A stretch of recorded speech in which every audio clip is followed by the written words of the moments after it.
अस्सलामुअलैकुम। मोहम्मद अज़हर सिद्दीक अपने programme mess views के साथ हाजिर खिदमत है। दो इश्यूज़ पे बात करते हैं। वैसे तो मैंने और भी गुफ्तगू, दो ही बहुत अहम इश्यूज़ हैं। एक तो नूर मुकद्दम केस के हवाले से सुप्रीम कोर्ट में समाअत क्या हुई और आगे क्या होने जा रहा है, और समाअत जितनी मुख्तसर रही और उसकी एक वजह है बुनियादी तौर पर। पहले तो मैं अफसोस का इजहार है जनाब परवेज़ मलिक साहब का। हमारे दोस्त हैं अहमद परवेज़ मलिक, उनके वालिद साहब हैं, MNA हैं, नहायत नफीस आदमी है। और जस्टिस उमर अता बिंदयाल साहब की साहबजादी का रिश्ता अहमद परवेज़ मलिक साहब से हुआ, तो करीबी रिश्तेदारी है। तो इसलिए नूर मुकद्दम का केस भी वक्त से पहले जो है ना हेयरिंग ख़त्म करना पड़ी फौतीदगी की वजह से। बासियत वालिदैन ज़िम्मेदारी है ताकि आप लोगों को पता चल सके। ये रिमेंबर रही, याद रखिएगा, जस्टिस उमर अता बिंदयाल ईमानदारी, ध्यानतदारी और सहानत, अल्लाह ताला उन्हें ज़िंदगी और सेहत दे, बड़ी मेहनत से काम करने वाले आदमी हैं। अफसोस का इजहार उनके लिए भी है, रिश्तेदारी के कॉन्टेक्स्ट में भी, अहमद परवेज़ के हवाले से भी है। और अहमद परवेज़ की वालदा साहिबा भी सियासत के अंदर हैं, भाई भी सियासत के अंदर है। पाकिस्तान मुस्लिम लीग नून के साथ एक ताल्लुक़ है, वो अपनी जगह सियासत चलती रहे, याद रखिएगा। लेकिन आपके सामने आते हैं, ये है जी बुनियादी तौर पर 3 थी बेल आफ्टर अरेस्ट। एक Akbar Zaman versus state, Zakir Jafar 1105 number था क्रिमिनल पिटीशन का, जाकिर जाफ़र का क्रिमिनल पिटीशन 1109 था, और 1110 था असमत जाफ़र की पिटीशन का। और ज़रा समझ ना आया, बड़ा मज़ेदार जब ये केस सामने आया। असमतुल्लाह न्याज़ी हैं एडवोकेट जनरल सिंध, वो भी मौजूद थे। शाह खावर भी अदालत के अंदर मौजूद थे। अभी नोटिस नहीं हुए इस केस के अंदर। और आपको याद होगा कि इसका फ़ैसला वो बैकग्राउंड पे आपको शेयर कर देते हैं। ज़मानतें मुस्तरद की थी तो 8 हफ्ते में, मैंने ही कहा था कि इसका एक टाइम लिमिट फ़िक्स करते हैं ताकि केस डिसाइड हो जाए। और आज जब मामला शुरू हुआ, जस्टिस उमर अता बिंदयाल साहब की सरबराही में बेंच में जस्टिस सईद मंसूर अली शाह और जस्टिस काजी मोहम्मद अमीन पर मुश्तमिल 3 रुकनी बेंच था। और सवाल जब जस्टिस मंसूर अली शाह ने एक सवाल पूछा उनसे कि इसमत जाफ़र जो है, इस्लामाबाद हाई कोर्ट में फ़ैसले में ज़िक्र ही नहीं है, ज़मानत मुस्तरद हुई है लेकिन फ़ैसले में ज़िक्र ही नहीं। और यानी कहाँ ज़िक्र है? जो सवाल पहला पूछा मंसूर अली शाह साहब ने, जस्टिस उमर अता बिंदयाल ने फिर वाज़ेह किया कि फ़ैसले में ज़िक्र ही नहीं है। कत्ल का मुकदमा जाकिर जाफ़र पर है। वालिदैन वक्त के वक्त जो कत्ल हुआ उसके वक्त कराची में थे, जैसे ये ख्वाजा हारिस साहब ने बताया। और इस पर जस्टिस उमर अता बिंदयाल ने कहा बड़ा साफ लफ्ज़ों में, हम सिर्फ नूर मुकद्दम केस को समझने की कोशिश कर रहे हैं। जस्टिस काजी अमीन दीनी के मोहम्मद अमीन के बेनज़ीर अहमद साहब के भी रिमार्क्स बड़े क्लियर थे कि नूर मुकद्दम का कत्ल एक इंतहाई अफसोसनाक वाक़या है। हमें मकतूला के अहले खाना से हमदर्दी है। केस के हक़ाइक़ को समझने के लिए मालूमात ले रहे हैं। और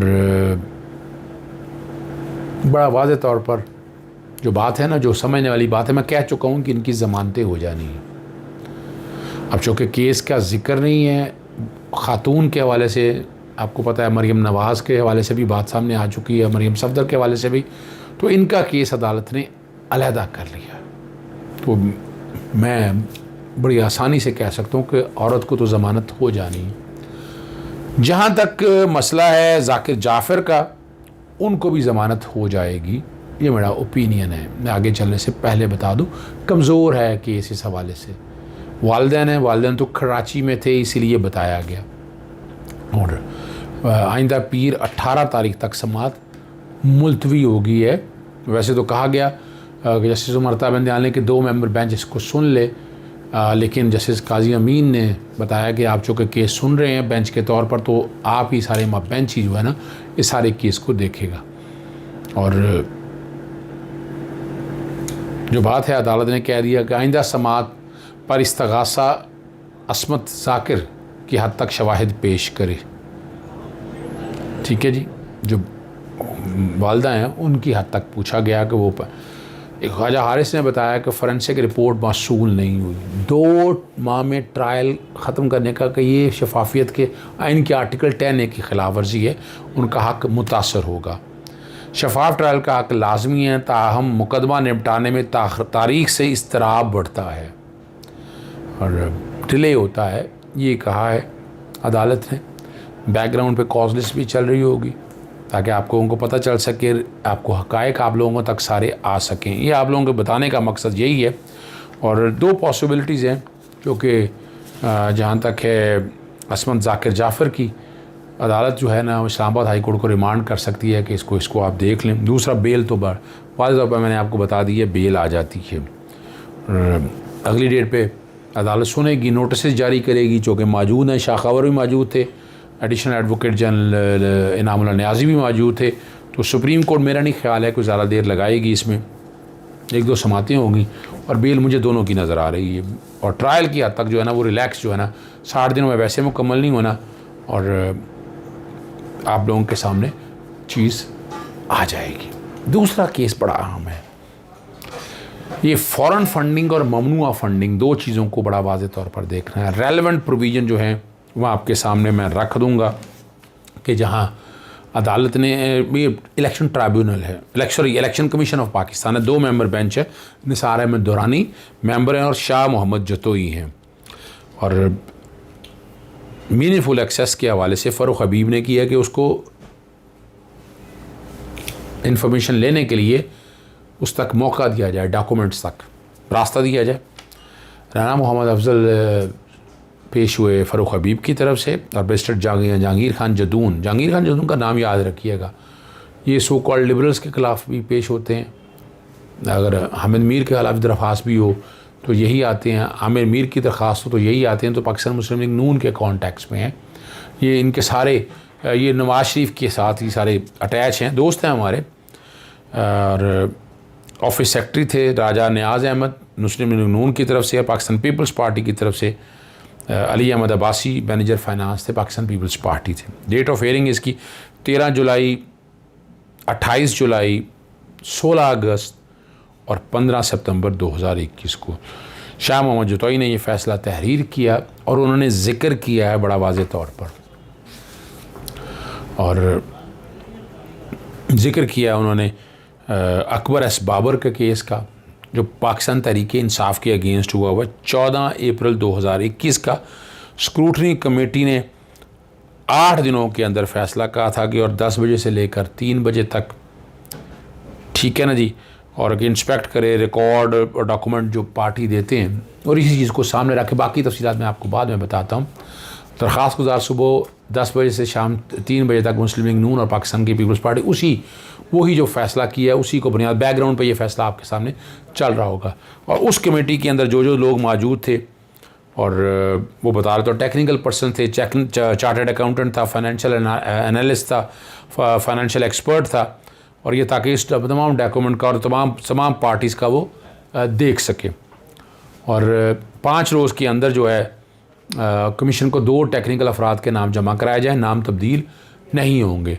और कमीशन ने अकबर एस बाबर को भी PTI दस्तावेज़ा तक रसाई दी थी। ये जो बात की है ना, वो आईन पाकिस्तान 1973 का डिफेंड करने को आते हैं और फ़ारूक हबीब की दरख्वास्त जो है ना ये मंजूर कर ली गई है। स्क्रूटनी कमेटी जवाबदेह की जानिब से जमा कराए गए और दीगर ज़राए से हासिल करदा दस्तावेज़ात की जाँच पड़ताल करेगी।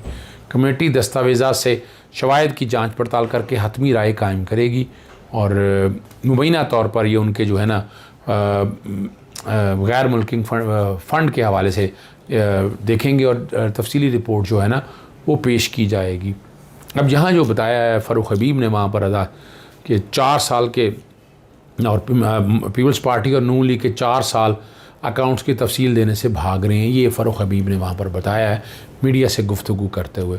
और रिपोर्ट का जिक्र किया कि स्टेट बैंक के मुताबिक 7 नून लीग के और 12 जो है वो अकाउंट जो है ना वो पाकिस्तान मुस्लिम लीग नून के हैं, 7 पीपल्स पार्टी के हैं और 12 नून लीग के अकाउंट। ये डिक्लेयर नहीं है, ये बड़ी दफ़ा। और ये अकाउंट आपको याद होगा शहबाज शरीफ का पार्टी फंड भी अकाउंटों में जाता रहा था, मनी लॉन्ड्रिंग का आपके सामने है, जो पार्टी को फंड देते हैं ना इन अकाउंटों में। तो इन अकाउंट में आपको बड़ी लंबी चौड़ी ट्रेटें नज़र आएंगी, करोड़ों रुपया नज़र आएगा। वो जब तहकीक सामने होगी एक लिहाज से अच्छा है, ताकि यहाँ पर पार्टियों के अंदर भी जो है ना आइन और कानून की बालादस्ती हो, इनकी भी पकड़ हो, ये भी हर चीज़ आवाम के सामने रख सकें, आवाम की रसाई हो सके हर चीज़ों तक, ये समझना ज़रूरी है। और आपके सामने जो सारी सियासी जमातों ने जोर लगाया हुआ था, अब जब अपनी बारी आई तो भागने की कोशिश की पाकिस्तान तहरीक-ए-इंसाफ। देखिए दो चीज़ें मैं क्लियर कर दूं, एक है फ़ॉरेन फंडिंग। अच्छा, फ़ॉरेन फंडिंग कोर्ट क्लियर कर चुकी है, आला अदालतें क्लियर कर चुकी है। फ़ॉरेन फंडिंग जो बाहर से पैसा आता है टेररिज्म के लिए और किसी काम के लिए, और एक है ममनुआ फंडिंग। ममनुआ फंडिंग जो है, और फ़ॉरेन फंडिंग के हवाले से आप याद रखिएगा, किसी सियासी जमात को अगर आपने फ़ारिग करना है ना, और वफाकी हुकूमत ये रिपोर्ट दाखिल करेगी, और ये मैंने आपके सामने आइन का आर्टिकल 17 चलाऊँगा, वो बाकायदा रेफरेंस भेजेगी और सुप्रीम कोर्ट फैसला करेगा 1 माह के अंदर। अभी तो ये सारी स्क्रूटनी हो रही है, डाटा सारे आ रहा है, उसके बाद वफाकी हुकूमत की जिम्मेदारी है कि उस पार्टी को बहसियत पार्टी नाअहल करने के लिए रेफरेंस भेजेगी सुप्रीम कोर्ट के सामने, और सुप्रीम कोर्ट फ्रीकन का मौक़िफ़ सुनेगी और फिर उस पार्टी को कलअदम करार दे देगी। ये ज़रा याद रखना है, ये बड़ा ज़रूरी है। और जो अदालत ने कहा, स्क्रूटनी कमीशन को डायरेक्ट किया है कि स्क्रूटनाइज करे all the record, document submitted by respondent and record procured by the committee from other sources, या बैंक से या किसी और जगह से आया, एवेल्युएट द एविडेंस, उसको एवेल्युएट करे, and from a definite opinion, form a definite opinion and then submit detail fact finding comprehensive proper substantial report to the commission. 11 अक्टूबर का फैसला है, और ये रिपोर्ट सारी जो है ना वो इलेक्शन कमीशन के सामने पेश किया जाए।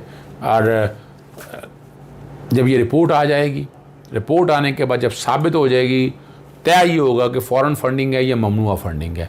अगर फ़ॉरेन फंडिंग आ जाएगी, ममनुआ फंडिंग के कॉन्सिक्वेंसेस और हैं, फ़ॉरेन फंडिंग के कॉन्सिक्वेंस और हैं। फ़ॉरेन फंडिंग जब आ जाएगी, फ़ॉरेन फंडिंग आप ले नहीं सकते, और इस पर इलेक्शन एक्ट के रेलेवेंट लॉज जो है ना वो मैं बैकग्राउंड पे चला रहा हूँ, ताकि आप लोगों को समझ आ जाए, कानूनी तौर पर आप लोगों को भी क्लैरिटी के साथ आ जाए। लेकिन इसका तरीक़ाकार जो है उसमें भी दिया हुआ है, इलेक्शन एक्ट 2017 के अंदर भी दिया हुआ है। लेकिन ये आर्टिकल 17 जो है, 17 जो सियासी जमात यानी जमातें बनाने का इख्तियार देता है, अगर उसको गैर कानूनी डिक्लेयर करना है, आप चाहते हैं कि वो जो है ना उसको अपना डिसबैन करना है, ख़त्म करना है, तो आइन ने ख़ुद कह दिया और बड़ा क्लियर कह दिया है। और जो कि लिखा हुआ है ना यहाँ पर, और आर्टिकल 17 में लिखा हुआ है, every political party shall account for the sources of its fund in accordance with law. तो ये इन अकॉर्डेंस विद लॉ वो अब वहाँ पर आकर करना है। और यहाँ क्या कहा है, अब जो कोई पॉलिटिकल पार्टी बना सकता है, जो सारी बातें हों, तो federal government shall with in 15 days of such declaration, federal government declare करेगी कि ये जो पॉलिटिकल पार्टी है जो पाकिस्तान की सालमियत और इंटेग्रिटी के ख़िलाफ़ है, ठीक है ना जी। तो फॉरेन फंडिंग इसीलिए कि जो पैसा जो आ रहा है वो पाकिस्तान को डिस्टेबलाइज करने के हवाले से, इंटेग्रिटी और सिक्योरिटी ऑफ पाकिस्तान के कॉन्सर्न। फिर वो जब डिक्लेरेशन दे देगी तो 15 दिन के अंदर सुप्रीम कोर्ट जाना है, और सुप्रीम कोर्ट ने उस रेफरेंस को डिसाइड करना है। टाइम लिमिट नहीं दिया हुआ, खुला है। पहले मैंने महीना कह दिया, लेकिन मैं चूँकि ये बैकग्राउंड पे चल रही होगी और रीज़नेबल टाइम, और सुप्रीम कोर्ट ने ये फैसला करना है इसके ऊपर कि ये जो पार्टी है ना जो है ना, जो पाकिस्तान की सालमियत और सॉवरेनिटी और इंटेग्रिटी ऑफ पाकिस्तान के ख़िलाफ़ काम कर रही है, इसी में लफ्ज़ हैं कि उसने अकाउंट रखने हैं। आप तक मैंने सारी चीज़ बता दी है। मुश्किल हालात पैदा हो गए हैं पाकिस्तान पीपल्स पार्टी के लिए भी और पाकिस्तान मुस्लिम लीग नून के लिए भी। तो अगले इलेक्शन से कबल लग रहा है कि दमादम मस्त कलंदर होगी, कौन कितने पानी में है ये आप लोगों तक आ जाएगा। इजाज़त चाहूँगा। अस्सलाम वालेकुम, अल्लाह हाफ़िज़।